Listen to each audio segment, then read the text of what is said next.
कथा स्वामी समर्थांच्या भजनाच्या आध्यात्मिक आणि भावनिक महत्त्वावर आधारित आहे। यामध्ये स्वामी समर्थांनी भक्तांना दिलेल्या भजनाच्या शिकवणीविषयी चर्चा आहे। स्वामी समर्थांचे भजन हे केवळ गाणे नसून भक्तांना आंतरिक शांती, तणारहितता आणि देवाच्या सान्निध्यातील अनुभव मिळवून देणारे एक शक्तिशाली साधन आहे। भजनाद्वारे भक्त आपल्या भावनांना, श्रद्धेला आणि प्रेमाला व्यक्त करतात आणि त्यांच्या जीवनात सकारात्मक बदल घडवतात। ही कथा स्वामी समर्थांच्या शिकवणी आणि त्यातल्या भजनाच्या महत्त्वावर प्रकाश टाकते। भक्ताच्या अंतर्मनातील भावनांचा विकास, आत्मशुद्धी आणि एकात्मता यांवर भर देणारी ही कथा आहे। स्वामी समर्थांच्या प्रार्थना आणि भजनाचे महत्त्व अधिक विस्ताराने समजून घेतल्यास त्याचा भक्तांच्या जीवनावर कसा सकारात्मक परिणाम होतो हे आपल्याला उलगडता येईल। स्वामी समर्थ म्हणजे महाराष्ट्रातील एक अत्यंत पूजनीय संत, ज्यांच्या जीवनाच्या अनुभवांनी आणि उपदेशांनी असंख्य भक्तांना दिशा दाखवली आहे। स्वामी समर्थांची प्रार्थना आणि भजन हे भक्तांच्या आध्यात्मिक, मानसिक आणि शारीरिक उन्नतीचे साधन आहे। प्रार्थना आणि भजन यामधून भक्तांना स्वामी समर्थांच्या आशीर्वादाचा अनुभव येतो आणि त्यांच्या जीवनात आनंद, शांती, समाधान आणि आध्यात्मिक प्रगती येते। प्रार्थना, भक्तीचा पवित्र संवाद। प्रार्थना म्हणजे भक्तांचे देवाशी केलेले संवादाचे माध्यम। प्रार्थनेतून भक्त देवाशी एकरूप होण्याचा प्रयत्न करतात आणि त्यांच्याशी संवाद साधून त्यांच्या आशीर्वादाची याचना करतात। स्वामी समर्थांसारख्या पवित्र आत्म्याशी संवाद साधताना भक्तांचे मन शुद्ध होते, त्यांची श्रद्धा मजबूत होते आणि त्यांना त्यांच्या अडचणींवर मात करण्यासाठी आवश्यक असे धैर्य आणि आत्मविश्वास मिळतो। स्वामी समर्थांच्या प्रार्थनेत अशी एक गहनता आणि पवित्रता असते की ती भक्तांच्या मनात असलेल्या नकारात्मक विचारांना दूर करते आणि त्यांच्या जीवनात सकारात्मक ऊर्जा निर्माण करते। उदाहरणार्थ, एखादा भक्त जर कठीण प्रसंगाचा सामना करत असेल तर तो स्वामी समर्थांची प्रार्थना करून त्यांच्या कृपेची याचना करतो। प्रार्थना करताना भक्ताचे मन एकाग्र होते आणि त्याला त्याच्या समस्यांवर योग्य तो मार्ग सापडतो। स्वामी समर्थांवरील भक्ती आणि प्रार्थनेतून येणारा आत्मविश्वास भक्ताला त्या अडचणींवर मात करण्यास मदत करतो। प्रार्थनेतून त्याच्या मनात एक अद्वितीय ताकद जागृत होते, ज्यामुळे तो शांतपणे आणि स्थिर मनाने आपल्या जीवनातील समस्यांचा सामना करू शकतो। स्वामी समर्थांनी प्रार्थनेला अत्यंत महत्त्व दिले आहे। त्यांनी प्रार्थना म्हणजे भक्तीचा सर्वात पवित्र आणि प्रभावी मार्ग मानला आहे। स्वामी समर्थांच्या उपदेशात प्रार्थनेचा उल्लेख आला आहे कारण प्रार्थना ही देवाशी साधला गेलेला थेट संवाद आहे। भक्ताच्या मनातील सर्व भावनांना प्रार्थनेच्या माध्यमातून देवाकडे पोहोचवता येते, त्यामध्ये भक्ताचा आंतरिक संवाद आणि समर्पण अंतर्भूत असतो। स्वामी समर्थांच्या प्रार्थनेचे उद्दिष्ट आणि तत्वज्ञान। स्वामी समर्थांचे म्हणणे असे आहे की प्रार्थना ही आपल्या मनातील नकारात्मकता दूर करण्याचे साधन आहे। प्रार्थना करताना मनाचे स्थैर्य, शांती आणि साक्षात्कार लाभतो। प्रार्थना म्हणजे आपला अहंकार देवाच्या चरणी समर्पण करणे आणि आपल्या दुःखांना, समस्या आणि संकुचित विचारांना दूर करण्याचे एक साधन होय। स्वामी समर्थांनी प्रार्थनेच्या संदर्भात सांगितले आहे की प्रत्येक प्रार्थना ही भावनिक असावी, म्हणजेच प्रार्थनेत मन, आत्मा आणि बुद्धी एकवटली गेली पाहिजे। प्रार्थनेच्या माध्यमातून भक्त स्वामी समर्थांना स्वतःच्या जीवनातील समस्यांचे निराकरण मिळवण्याची याचना करतात। उदाहरणार्थ, एखादा भक्त जर आर्थिक अडचणीत असेल तर तो स्वामी समर्थांना प्रार्थना करून आपली अडचण दूर करण्यासाठी कृपा मागतो। स्वामी समर्थांच्या सांगण्यानुसार अशी भावनापूर्ण प्रार्थना त्याला मानसिक स्थैर्य देते आणि आर्थिक समस्या सोडवण्यासाठी त्याच्यातील आत्मविश्वास वाढवते। स्वामी समर्थांच्या दृष्टिकोनातून प्रार्थनेचा प्रभाव। स्वामी समर्थांच्या मते प्रार्थना ही आध्यात्मिक उन्नतीसाठी महत्त्वाची आहे कारण ती मनाची शुद्धता आणते। प्रार्थनेने मनातील नकारात्मक विचार नष्ट होतात, मन स्थिर होते आणि भक्तांना आपल्या अंतर्मनाशी संवाद साधता येतो। स्वामी समर्थांच्या प्रार्थनेतून भक्तांना स्वतःशी संवाद साधता येतो आणि त्यांना आपली आयुष्यातील उद्दिष्टे स्पष्ट दिसतात। त्यामुळे प्रार्थना म्हणजे मानसिक, शारीरिक आणि आध्यात्मिक आरोग्य सुधारण्याचे एक शक्तिशाली साधन आहे। स्वामी समर्थांच्या मते भक्तांनी आपली प्रत्येक प्रार्थना त्यांच्या आंतरिक श्रद्धेने आणि प्रेमाने भरलेली असावी। त्यांनी भक्तांना सांगितले की प्रार्थना करताना केवळ शब्दांचा उच्चार पुरेसा नाही, तर त्या शब्दांमध्ये भावनिक शक्ती असावी। प्रार्थना करताना भक्तांना आपल्या सर्व भावना, आशा, आकांक्षा आणि मनातील विचार स्वामी समर्थांच्या चरणी अर्पण करावेत। प्रार्थनेमधील स्थिरता आणि समर्पणाचे महत्त्व। स्वामी समर्थांच्या दृष्टिकोनातून प्रार्थना हा केवळ देवाकडे मागणीचा एक मार्ग नसून आत्मशुद्धीचे साधन आहे। स्वामी समर्थांनी आपल्या उपदेशातून सांगितले आहे की प्रार्थनेतून भक्तांची श्रद्धा दृढ होते आणि त्यांना त्यांच्या अडचणींवर मात करण्याची प्रेरणा मिळते। त्यांनी भक्तांना नियमितपणे आणि एका विशिष्ट श्रद्धेने प्रार्थना करण्याचा सल्ला दिला आहे। प्रार्थनेच्या माध्यमातून भक्ताला त्याचे जीवन एक सुसंस्कृत मार्गावर नेण्यासाठी आवश्यक ती प्रेरणा मिळते। उदाहरणार्थ, एक भक्त जो स्वतःच्या भावनांवर नियंत्रण मिळवू इच्छितो, तो जर प्रार्थना नियमितपणे करत राहिला तर त्याच्या मनातील अस्थिरता, चिंता दूर होण्यास मदत मिळेल। त्याचे मन अधिक शांत व स्थिर होईल, ज्यामुळे तो आपल्या भावनांवर नियंत्रण ठेवण्यास सक्षम होईल। प्रार्थनेच्या माध्यमातून तणावरहितता आणि समाधान मिळवणे। स्वामी समर्थांच्या मते प्रार्थना करताना भक्तांचे मन शांत होते आणि त्यांना तणावरहिततेचा अनुभव येतो। अनेक भक्तांना प्रार्थनेच्या माध्यमातून त्यांच्या दुःख, तणाव आणि चिंता यांतून मुक्तता मिळते। प्रार्थना ही त्यांच्या जीवनातील समस्यांवर विजय मिळवण्यासाठी एक प्रेरणादायी माध्यम बनते। प्रार्थना करताना भक्तांचे मन स्थिर राहते आणि त्यांना त्यांची अंतरात्म्याची जाणीव होते। उदाहरणार्थ, एखादा भक्त जेव्हा स्वामी समर्थांच्या चरणी प्रार्थना करतो, तेव्हा त्याला त्याच्या मनातील दुःखांपासून आणि चिंता दूर करण्यास मदत मिळते। अशा प्रकारे प्रार्थना एक तणावरहितता निर्माण करते, ज्यामुळे त्याचे मन शांत व स्थिर राहते। स्वामी समर्थांच्या प्रार्थनेचे साधकांवरील परिणाम। स्वामी समर्थांच्या मते प्रार्थना करताना साधकांचे आत्मविश्वास आणि मानसिकता सुधारते। स्वामी समर्थ म्हणतात की प्रार्थना करताना भक्तांमध्ये सकारात्मक बदल घडतात, कारण त्यांना देवाच्या कृपेचा अनुभव होतो। प्रार्थनेतून मिळालेल्या प्रेरणेने भक्तांना त्यांच्या जीवनातील प्रत्येक आव्हानांचा सामना करण्याची ताकद मिळते। उदाहरणार्थ, एक भक्त जो आपल्या स्वभावातील त्रुटी दूर करू इच्छितो, त्याला स्वामी समर्थांची प्रार्थना नियमित केल्याने आत्मशुद्धीचा अनुभव येतो। त्याच्या स्वभावातील नकारात्मकता हळूहळू नष्ट होऊ लागते आणि त्याचे विचार सकारात्मक होतात। भजन, भक्तीचा आनंददायी अनुभव। भजन म्हणजे भक्तीचे गाणे, ज्यामध्ये भक्त आपल्या संपूर्ण मन, शरीर आणि आत्म्याने तल्लीन होतो। भजनाचे एक विशेष महत्त्व आहे कारण ते भक्तांना एक चैतन्यमय वातावरणात घेऊन जाते। भजन गाताना भक्तांच्या मनात भक्तिभाव जागृत होतो आणि त्यांच्या देवावरची श्रद्धा अधिक दृढ होते। स्वामी समर्थांचे भजन गाणे म्हणजे भक्तांनी आपल्या भावना, श्रद्धा आणि त्यांचे प्रेम स्वामी समर्थांच्या चरणी अर्पण करणे।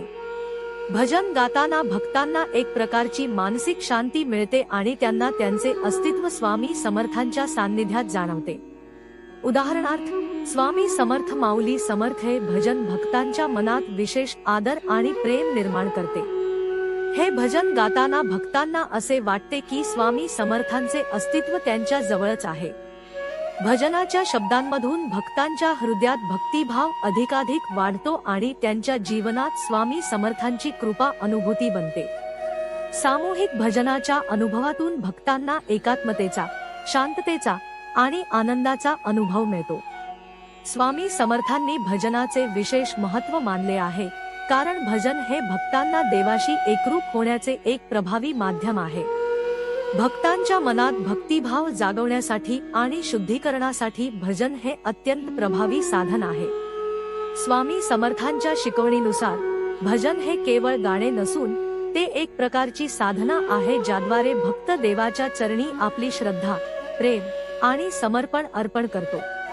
स्वामी समर्थांनी भजनावर अधिकाधिक प्रेम ठेवले कारण भजनाद्वारे भक्तांच्या मनातील सर्व प्रकारचे अस्थिरता, तणाव आणि नकारात्मकता दूर होते। स्वामी समर्थांचा भजनाचा अर्थ आणि उद्देश. स्वामी समर्थांच्या मते भजन हे भक्तांना आत्मशुद्धीचे मार्ग दाखवते. भजन गाताना भक्त संपूर्णतः त्या गाण्यात तल्लीन होतो आणि त्याचे मन एकाग्र होते. यामुळे भक्ताला त्याच्या अंतरात्म्याची जाणीव होते आणि त्याचे मन निर्मळ होते. स्वामी समर्थांनी सांगितले आहे की भक्तांनी भजन गाताना आपल्या सर्व भावनांचा, विचारांचा आणि चेतनेचा एकरूप भाव देवाच्या चरणी अर्पण करावा. उदाहरणार्थ, एखाद्या भक्ताने स्वामी समर्थ माऊली समर्थ असे भजन मनोभावे गायल्यास त्याच्या हृदयात श्रद्धेची ऊर्जा निर्माण होते. त्याला स्वामी समर्थांचे अस्तित्व जाणवते आणि त्याच्या मनातील अस्थिरता, चिंता आणि दुःख दूर होतात. त्यामुळे भजन हे एक शक्तिशाली साधन आहे ज्याद्वारे भक्तांना भक्तीचा आनंद आणि मानसिक शांती मिळते. भक्तीमध्ये गती आणि प्रगती निर्माण करणे. स्वामी समर्थांच्या मते भजन गाताना भक्ताच्या भक्तीत एक प्रकारची गती निर्माण होते. भजनाच्या गतीने भक्ताच्या मनातील सुसंवाद वाढतो आणि त्याला आपल्या जीवनातील उद्दिष्टे अधिक स्पष्टपणे दिसू लागतात. भजनाद्वारे भक्तांना त्यांचे जीवन अधिक सकारात्मक आणि शुद्ध बनवण्याची प्रेरणा मिळते. स्वामी समर्थांनी भजन गाण्यासाठी विशेषतः सांगितले कारण त्यांच्या मते भजन गाताना भक्ताच्या चेतनेत आणि भावनांमध्ये सकारात्मक बदल घडतात. उदाहरणार्थ, जेव्हा भक्त समूहात एकत्र येऊन भजन गातात तेव्हा त्यांच्या मनातील द्वेष, मत्सर आणि नकारात्मकता दूर होते. त्या क्षणी भक्त फक्त आणि फक्त देवाच्या भक्तीत तल्लीन होतो, ज्यामुळे त्याला एक प्रकारचे आध्यात्मिक उन्नतीचे समाधान मिळते. एकात्मता आणि समुदायाची भावना वाढवणे. भजन हे भक्तांना एकत्र आणण्याचे कार्य करते. स्वामी समर्थांनी समूह भजनाचे महत्त्व सांगितले आहे कारण एकत्रित भजनाने भक्तांना एकमेकांशी भावनिकरित्या जोडले जाते आणि त्यांच्यात एकात्मता आणि सामंजस्याची भावना निर्माण होते. भजनाच्या माध्यमातून भक्तांचे मन एकत्र येते आणि त्यांना देवाशी अधिक सुसंवाद साधता येतो. स्वामी समर्थांनी भजनात सामूहिक सहभागाचे महत्त्व पटवून दिले कारण यामुळे भक्तांना एकात्मतेचा अनुभव येतो. उदाहरणार्थ, एखाद्या मंदिरात भक्त एकत्र येऊन अवधूत चिंतन श्री गुरुदेव दत्त असे भजन गात असताना संपूर्ण वातावरणात एक चैतन्य निर्माण होते. प्रत्येक भक्ताने समूहात भजन गाताना देवाचे अस्तित्व आणि त्यांची कृपा जाणवते. त्यामुळे भजन हे भक्तांना एकत्र आणणारे आणि त्यांना आध्यात्मिक उन्नतीचा अनुभव देणारे माध्यम आहे. मन आणि चेतना शुद्ध करणे. स्वामी समर्थांनी भजनाच्या माध्यमातून मनाचे शुद्धीकरण करण्यावर भर दिला आहे. भजन गाताना भक्ताचे मन एकाग्र होते, ज्यामुळे मनातील नकारात्मकता, चिंता आणि तणाव दूर होतात. स्वामी समर्थांच्या मते भजन हे एक प्रकारचे ध्यान आहे जे मनाची शुद्धता आणि स्थैर्य वाढवते. भक्त जेव्हा भजनात तल्लीन होतो तेव्हा त्याच्या अंतर्मनात शुद्धता आणि आनंदाची भावना निर्माण होते. उदाहरणार्थ, एक भक्त जो स्वामी समर्थांची कृपा अनुभवण्याची इच्छा करतो, तो जेव्हा मनोभावे भजन गातो तेव्हा त्याला आपल्या अंतर्मनात शांतता आणि स्थिरता मिळते. त्याच्या मनातील सर्व दुःख, तणाव आणि नकारात्मकता भजनाद्वारे नष्ट होतात. त्यामुळे स्वामी समर्थांनी भजनाला ध्यानाचे महत्त्व दिले आहे. भक्तांना आध्यात्मिक उन्नतीचा अनुभव देणे. स्वामी समर्थांच्या मते भजन हे भक्तांना आध्यात्मिक प्रगतीसाठी अत्यंत उपयुक्त साधन आहे. भजनाच्या माध्यमातून भक्ताच्या अंतर्मनात एक प्रकारची आध्यात्मिक उन्नतीची जाणीव निर्माण होते. भजन हे भक्तांना देवाच्या सान्निध्यात नेते आणि त्यांना आत्मिक समाधान मिळते. स्वामी समर्थांनी सांगितले आहे की भजन गाताना भक्ताने त्याच्या हृदयातील श्रद्धा, भक्ती आणि प्रेम स्वामी समर्थांच्या चरणी अर्पण करावे. उदाहरणार्थ, भक्त जेव्हा स्वामी समर्थांचे भजन गातात तेव्हा त्यांना देवाच्या कृपेचा अनुभव येतो. भजनाद्वारे भक्तांना त्यांच्यातील आत्मशुद्धी आणि आध्यात्मिक उन्नतीची अनुभूती मिळते, ज्यामुळे त्यांचे जीवन अधिक सुसंस्कृत होते. प्रार्थना आणि भजनातील आध्यात्मिक प्रगती. प्रार्थना आणि भजन हे केवळ भक्तीचे माध्यम नसून हे भक्तांच्या आध्यात्मिक प्रगतीसाठी आवश्यक साधने आहेत. या साधनांच्या माध्यमातून भक्तांना आंतरिक समाधान आणि शांती प्राप्त होते. प्रार्थना आणि भजनामुळे भक्तांचे मन शांत होते, त्यांच्या मानसिक स्थितीत स्थैर्य येते आणि ते अधिक समजूतदार बनतात. अशा प्रकारे प्रार्थना आणि भजन भक्तांना त्यांची आध्यात्मिक यात्रा पुढे नेण्यास सहाय्य करतात. स्वामी समर्थांची प्रार्थना आणि भजन भक्तांच्या हृदयात एक विशिष्ट प्रकारचा आनंद निर्माण करतात, ज्यामुळे ते त्यांच्या समस्यांचा सामना अधिक सकारात्मक पद्धतीने करू शकतात. उदाहरणार्थ, प्रार्थना करताना भक्तांचे मन शांत होते आणि त्यांना त्यांच्या आंतरिक भावना अधिक स्पष्टपणे जाणवतात. त्यामुळे त्यांच्या जीवनात एक प्रकारचा आत्मविश्लेषण निर्माण होतो. भजनाच्या माध्यमातून भक्तांचा आत्मा एक विशेष उन्नतीला पोहोचतो आणि त्यांच्या अंतर्मनात आध्यात्मिक जागरूकता निर्माण होते. मानसिक आणि शारीरिक स्वास्थ्यातील सुधारणा. प्रार्थना आणि भजन हे भक्तांच्या मानसिक आणि शारीरिक स्वास्थ्यासाठीही अत्यंत लाभदायक असतात. प्रार्थना करताना भक्तांचे मन एकाग्र होते आणि त्यांचे तणाव दूर होतात. भजन गाताना त्यांचे मन प्रसन्न होते आणि त्यांना त्यांच्या अंतर्मनातील दुःखातून, चिंतेतून मुक्तता मिळते. अनेक भक्तांना असे वाटते की भजन आणि प्रार्थनेच्या माध्यमातून त्यांचे मानसिक स्वास्थ्य सुधारते, त्यांचे मन प्रसन्न राहते आणि त्यांची जीवनावरची श्रद्धा वाढते. उदाहरणार्थ, एखादा भक्त तणावाच्या परिस्थितीत असेल तर स्वामी समर्थांची प्रार्थना करताना त्याला मानसिक स्थैर्य आणि शांती मिळते. भजन गाताना त्याचे मन शांत होते आणि त्याला त्याच्या समस्यांवर लक्ष केंद्रित करण्याची ताकद मिळते. अशा प्रकारे प्रार्थना आणि भजन हे भक्तांना मानसिक तणावातून मुक्तता मिळवून त्यांना सकारात्मक विचार करण्यास प्रेरित करतात. समाजातील एकात्मता आणि एकोप्याची भावना. भजनाच्या माध्यमातून भक्त एकत्र येतात आणि त्यांच्यातील एकोप्याची भावना वाढते.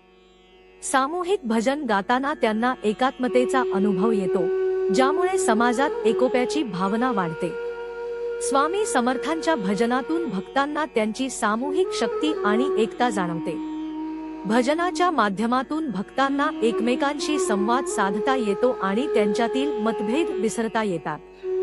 यामुळे त्यांना एकमेकांचे दुःखसुख समजून घेता येते आणि त्यांच्यातील सामंजस्य वाढते.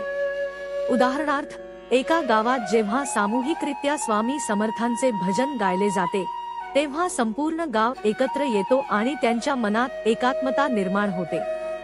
यामुळे गावात शांतता आणि सौहार्दाची भावना वाढते आणि प्रत्येकजण एकमेकांप्रती अधिक प्रेमळ होतो. भक्तांच्या जीवनातील आध्यात्मिक आणि वैयक्तिक बदल. प्रार्थना आणि भजन हे भक्तांच्या जीवनात सकारात्मक बदल घडवून आणतात.